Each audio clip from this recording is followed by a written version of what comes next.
السلام عليكم ورحمة الله وبركاته. الحمد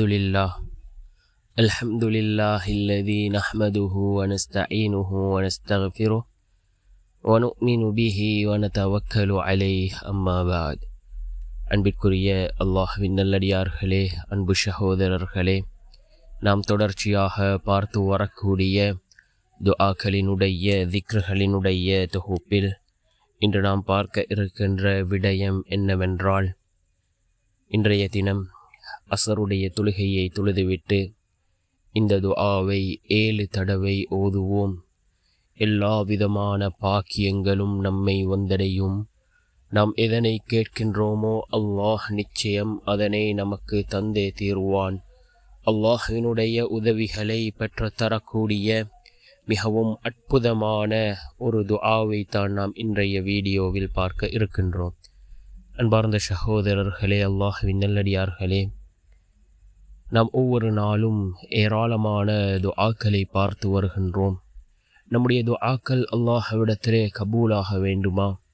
யக்கீனோடு இஹ்லாஸோடு நாம் ஓதக்கூடிய துஆக்கள் அல்லாஹ்விடத்திலே கபூலாகின்றது. சிலர் கூறுகின்றார்கள், நான் எத்தனை தடவை துஆ கேட்டாலும் என்னுடைய துஆ கபூலாகுவதில்லை என்று கூறுகிறார்கள்.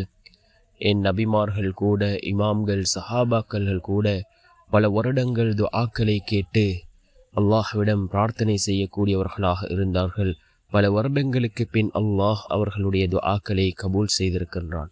ரசூலுல்லாஹி ஸல்லல்லாஹு அலைஹி வஸல்லம் அவர்கள் கூறினார்கள், ஒரு மனிதனினுடைய துஆ எந்த விதத்தில் அல்லாஹ்விடத்திலே கபூலாகும் என்று நபி அவர்கள் கூறினார்கள்.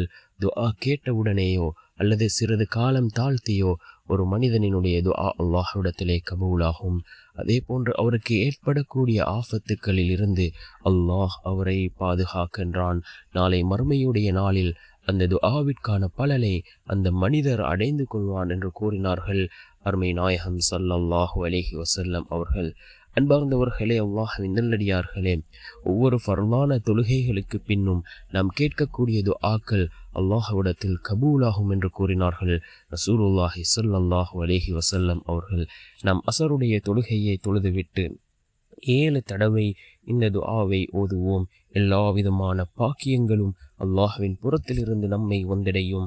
என்ன துஆ என்றால், குல் இன்னல் ஃபضل பியதில்லாஹ் யு'தீஹி மன் யஷா வல்லாஹு வாஸிஉன் அலீம் யக்தஸு பிரஹ்மதிஹி மன் யஷா வல்லாஹு துல் ஃபضலில் அலீம். குல் இன்னல் ஃபضل பியதில்லாஹ் யு'தீஹி மன் யஷா வல்லாஹு வாஸிஉன் அலீம் யக்தஸு பிரஹ்மதிஹி மன் யஷா வல்லாஹு துல் ஃபضலில் அலீம் என்று வரக்கூடிய இந்த துஆ, இதனுடைய பொருள் என்னவென்றால், நிச்சயமாக மேன்மையாகிறது அல்லாஹ்வின் கரத்தில் தான் இருக்கின்றது. அவன் நாடியவருக்கு அதனை வழங்குகின்றான். அல்லாஹ் மிக்க விசாலமானவன் மற்றும் முற்றும் அறிந்தவன். தன் ரஹ்மத்தை கொண்டு தான் நாடியவரை அவன் சொந்தமாக்கிக் கொள்கிறான்.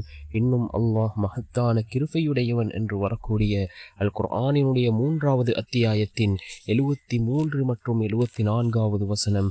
இதனை ஓதி நாம் அல்லாஹ்விடம் பிரார்த்தனை செய்வோம்.